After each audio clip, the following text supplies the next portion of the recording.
Sawyer.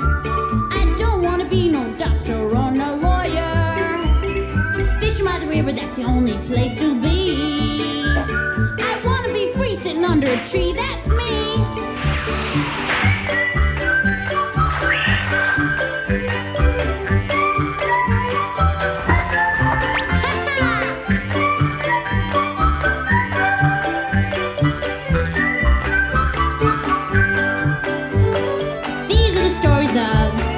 Sawyer, me and Huck Finn just playing by the river, chasing that steamboat teacher, let me be. I wanna be free sitting under a tree. That's me.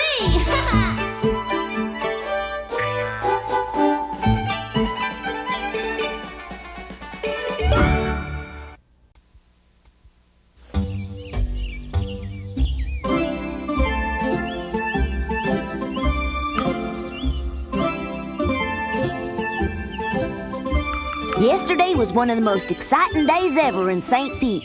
It was the day my new friend, Mr. Arthur O'Connor, flew into town in his balloon and crash-landed on Cardiff Hill. Lucky for me, he spent the night as our house guest. And today, I've made up my mind that I'm going to get Arthur to take me for a ride in that there balloon.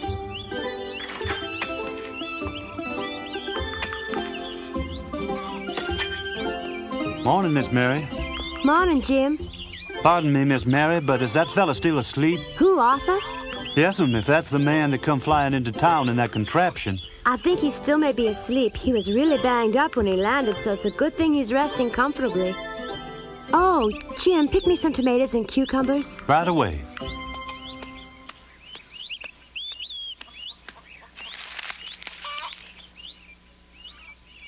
Why don't we just wake him up? He's bound to wake himself up, so let's hurry and get dressed. Mm-hmm. The fact is, last night I dreamed I was flying in a balloon high above the ground, and at one point I got out to walk on the clouds. They were as soft as marshmallows and tickled my feet when suddenly I fell through and began falling to earth. As always happens in flying dreams, I woke up just before hitting the ground, and that convinced me I had nothing to fear about flying. We really should let him sleep. I know that. Can't wait to hear some more of those stories of his. Mm-hmm. I sure never heard more exciting ones. We just have to wait a little longer, that's all. Darn. Here you are, Miss Mary. Well, thank you very much, Jim. I think Mr. Arthur will really enjoy this. Ma'am? What? I don't know how to say this, but a lot of the people are saying that fella is the very devil himself. Why, that's unbelievable. Well, I don't believe it, ma'am, but that's what folks is saying. Well, he's not. Arthur is an engineer who designs balloons for the Army. That may be, ma'am, but he did come flying in from the sky, you know. He flew in a balloon. My word, it isn't though he had wings on his back. He can't fly on his own. That right? I hear tell that somebody saw the wings on his back and him flying through the air. That is untrue, and whoever said it is a liar. Oh, well. Come on, Tom, let me try him on too. Huh? Keep quiet, otherwise you'll wake him up. If you let me use him, I'll keep quiet. Stop! Tom, Let come go. on, Tom, give Cut him it to out. me. No, Sid! Yes! All right, here. I can't see a thing! Here, let me. Why'd you do that? Whoops. Morning, guys. Oh, it's your fault we woke him up. Good morning, Arthur. Yeah, good morning. You get a good night's sleep? Sure did. Your bed's really comfortable. Glad you like it. Yeah, but I don't want to overstay my welcome, so I'm going to have to find another place to stay tonight. That way you can have your bed back. But I don't want to sleep in my bed. I want you to sleep in it. I really don't mind. Oh, boy. Besides that, Mary will be very disappointed if you leave. Uh-huh. Oh. Anyway, you promised to tell us more about traveling and balloons and all that stuff about flying and Chicago, too. Arthur, you gotta stay. It's not every day we get a visitor from as far away as Chicago. I sure don't want my being here to be a burden on you and your family, but if you're insisting... As far as I'm concerned, you can stay here as our house guest as long as you like. For a week or even a month. Or even a whole year.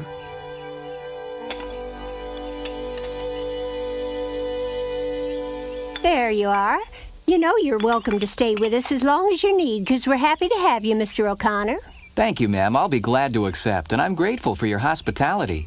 Oh, yay! boy! How about that? How about that? When do you suppose they'll come for you?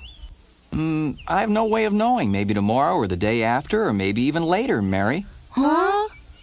They might be here that soon. Well, I imagine that would be the earliest. If they're coming all the way from Chicago, surely it will take them a little longer. Of course, you're probably right, but then again, I'm only guessing. I guess you must have sent for the army to get the balloon, huh? Sure did. It's awful big. How do you think they'll carry it? Well, in a wagon, I guess. Arthur, I was just wondering. Do you think you could take us up in it? Just once, I mean, before they come and take it away. That might be impossible, Tom. I'd have to check it out a lot closer to tell. Oh. But you will take a look at it, won't you? Why, I don't know. I really hadn't thought about it, but I can't think of a good reason why I should. Why? So you can fix it up and make it fly again. Even fixed up, I couldn't fly it back to Chicago, understand? But it could work good enough to take us up in it. Now, Thomas. And besides, I told you yesterday it can be pretty dangerous to go up in a balloon. You have to realize that if you fell from a height of over 40 feet, you could be seriously injured, maybe killed. But hot air balloons don't really crash, do they? I mean, I thought they just floated down to the ground. Well, from my experience, I must say that possibility is remote, but not out of the question. I might still have been killed. Which reminds me, Arthur. You should come into the office to see Dr. Mitchell for a checkup and have your bandages changed. Thanks for the reminder, I will. Arthur, if you do get it up again, you won't forget about me, will you? Tom, didn't you hear Mr. O'Connor say it's dangerous? Besides, he's not even sure the thing can fly. Now stop being a pest. If you ever do get it to fly again, I still want to go with you. I don't care if it's dangerous. Thomas, that's enough of that. Arthur, I'm not afraid. I really want to fly in that balloon. You really mean that, don't you, Tom? I want to go fly more than anything I've ever wanted in my whole life. Tom! Yes'm.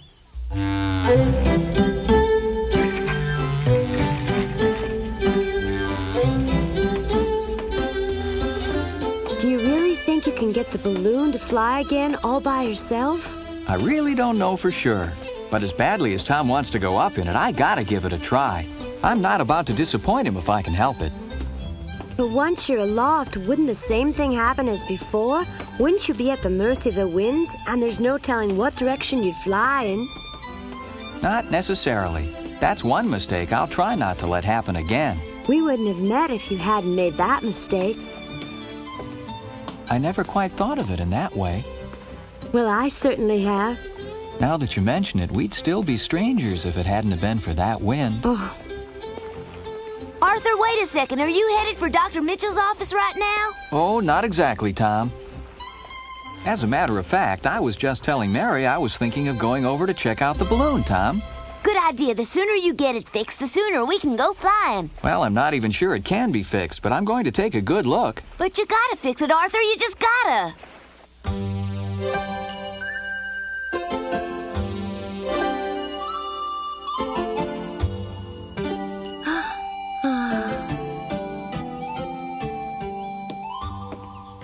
That's the fifth. huh? I'm sorry, Dr. Mitchell. Did you just say something? Of course I did. I said that was the fifth one. I'm sorry. What do you mean by that? You mean to tell me you have no idea what I'm talking about? No. Mary, that was the fifth heavy sigh you've breathed today. That's impossible. Come now, Mary. What is it that's troubling you? Sir?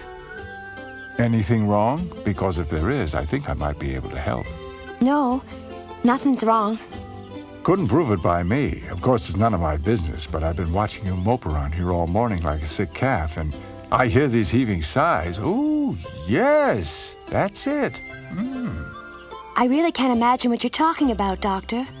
Well, I'll tell you. I think you might be in love, but of course that's just a guess. Not a good one. I'm talking about the young fellow who crash landed near here in the balloon. What? I can't imagine how you could... think such a thing. I admit he's an attractive young man, but after all, I only met him yesterday. Wouldn't make the slightest difference if you met him 10 seconds ago. It's called love at first sight. And unless I miss my guess, he's going to be returning to Chicago.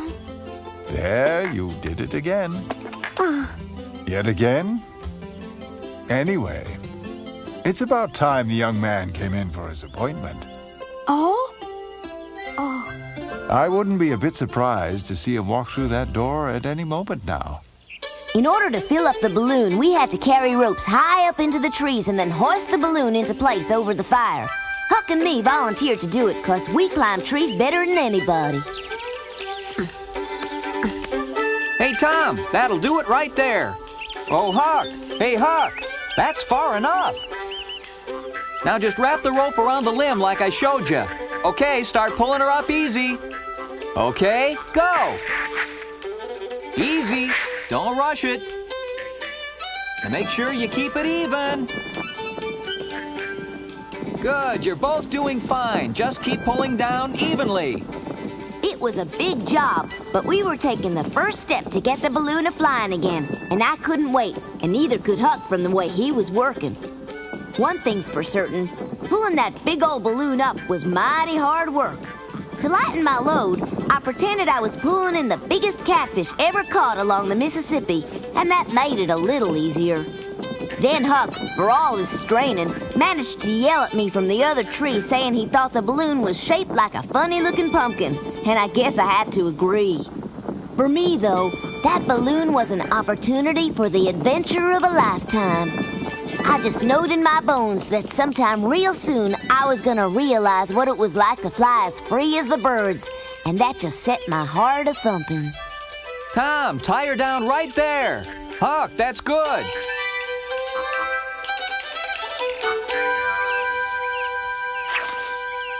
When you finish, come on down. Huck, be sure to make the knots good and tight. Well, we're ready to fix it. Yay!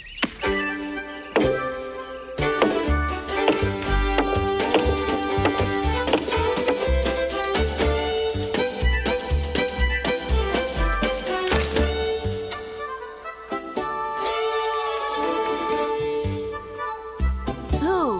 Hey, Arthur, how about flying her now? Well, we gotta fill her up with warm air first, and you can help me out. Everybody scatter and try to find as much firewood as you can. Sure Coming right up, Ben, I'll help you.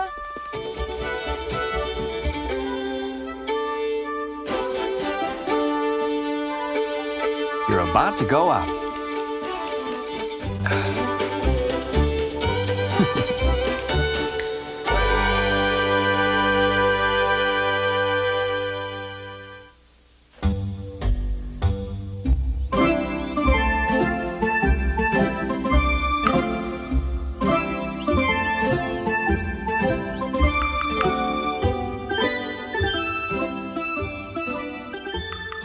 You're certainly binding him up carefully.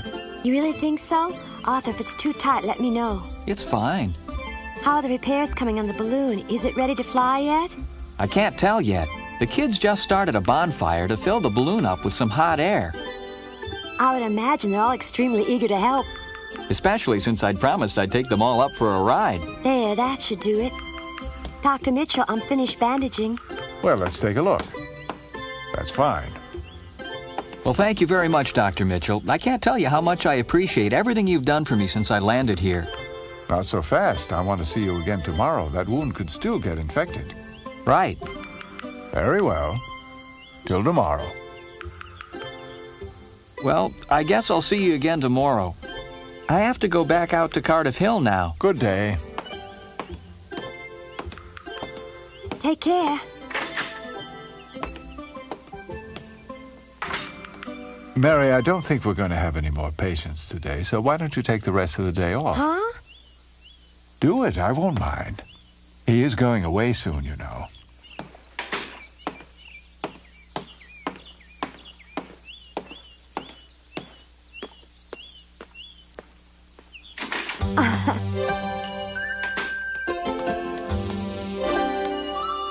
Arthur, wait for me. If you think you'd enjoy it, Mary, you can come along for a ride, too. Oh, I'd like to, Arthur. Really, I would. I'm too frightened. There's nothing to be afraid of. I'll ride with you in the balloon. But to be so high up in the air, the very thought frightens me to death. Isn't there anything I can say to change your mind? I'm afraid not. Hey, Huck, bring a couple more pieces of wood, will you? You got it, Tom.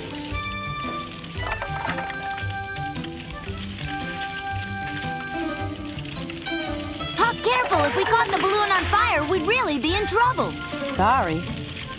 We want to fill the balloon with hot air so it can rise, but we don't want to burn it up. I don't get how that makes it fly. Physics, remember? Whatever that is. Hey, Huck, I got a question for you. If Arthur gets this thing flying today, would you be afraid to go up in it? You're darn tootin' I'd be afraid. Wouldn't you be too? Not at all. Ha! Listen to the big daredevil here. Oh, yeah, I'm not afraid. I bet Becky wouldn't want to go up in that thing. I wouldn't want to go up by myself, but if others went, I would. Oh? Who would you want to go with you? Well, Thomas, maybe? Ow! Phew, that was close. How many people do you figure can ride in this thing, Tom? I don't know. It would depend on how big the people were and how much they weighed, wouldn't it? That makes a lot of sense, but somehow it just doesn't seem possible to me that heating up the air inside the balloon could lift anybody very high at all. Doesn't make sense, but it's true. Let's add a little more kindling to the fire. Oh, that's plenty of kindling, Tom. After all, don't you remember Arthur saying not to make the fire too big? I'm not making it too big, and didn't Arthur put me in charge? Reckon that's true, Ben. Tom would be the last one to want anything to happen to it. You can bet the farm on that. Hey, look, everybody, Arthur's coming. Looks like your cousin's coming with him, Tom. Arthur, look, there's a whole crowd of children gathered around the balloon. And look at the fire they've started and all that firewood. It sure didn't take them long to do everything I told them. Isn't it wonderful? They all must have worked very hard to get everything ready so quickly. I've got to admit, it looks like the balloon is in very good shape. I'd better get on over there and tell them what to do next. Hey, everybody, how's it going? From the looks of things, you've all done a great job. Gee, thanks. That fire's just the right size. Pretty good, huh? How long before we get to take her up? Doesn't look like there are any leaks or holes. When I'm sure she's sound. But right now, it doesn't look like there'll be any problem at all. Well then, Arthur, let's take her up for a test run right now. Not so fast. Let's keep the fire going and the balloon inflated, and if everything works as well as it has so far, we might fly her tomorrow. What? We can fly tomorrow?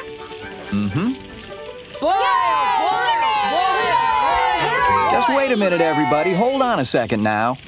You have to keep the fire burning and also keep a close eye on the tie-down ropes. Otherwise, this balloon will fly off and there'll be no rides for anyone. Mary! Mary! Did you hear that? Isn't that great news? We can go up flying tomorrow. Just because the balloon is ready to fly doesn't necessarily mean you'll be riding in it. Why not? Mama won't let you. Then I'll just ride without telling her anything about it. But I won't let you fly either. But why, Mary? You might be injured or killed. Arthur's going up in the balloon, too. Don't you care whether he gets killed or not? Don't worry, Mary. Good gosh, a balloon doesn't crash land like a rock. I know you're concerned about me, but I just gotta. I will not approve of your going up in that balloon. Huh? I don't want to hear any more about it. I don't care whether you approve or not. I'm going up anyway. You hear me? Now you listen to me, young man. Wait, Tom!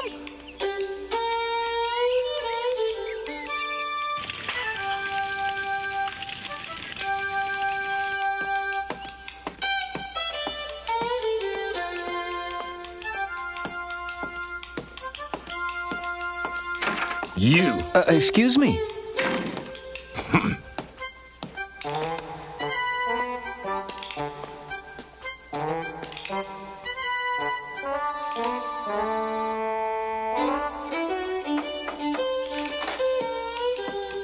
Ah, Mr. Connor.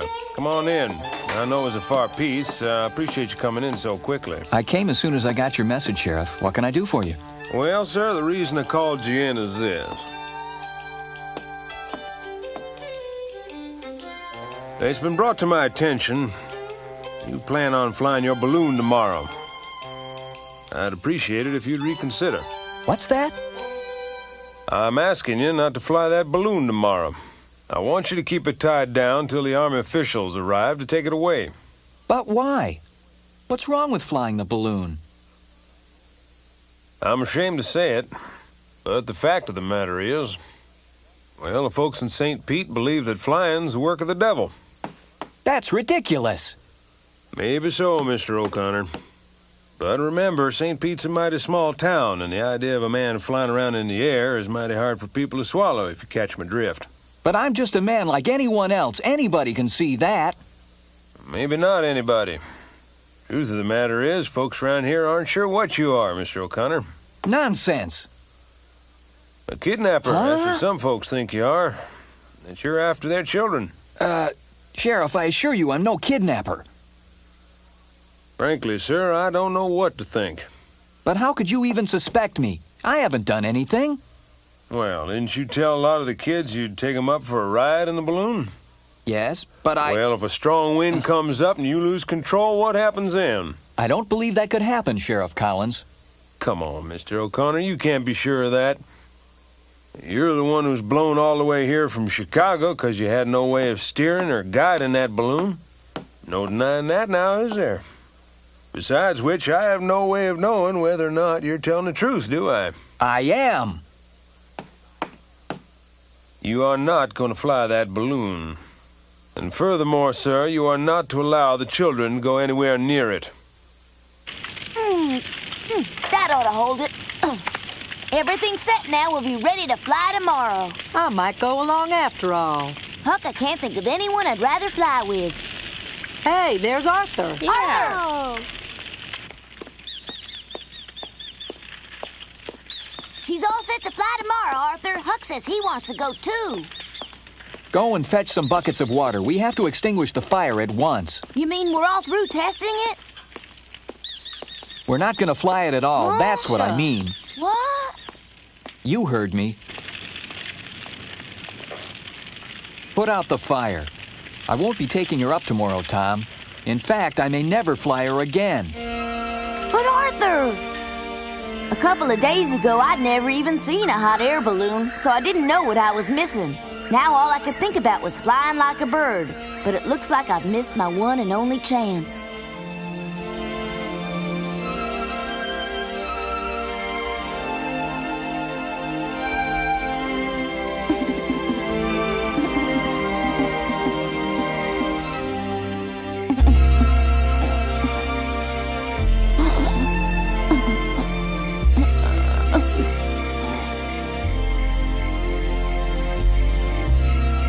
I thought tomorrow I was gonna be soaring through the air, higher than the highest cloud. Instead, it looks like it's gonna be the lowest day of my life.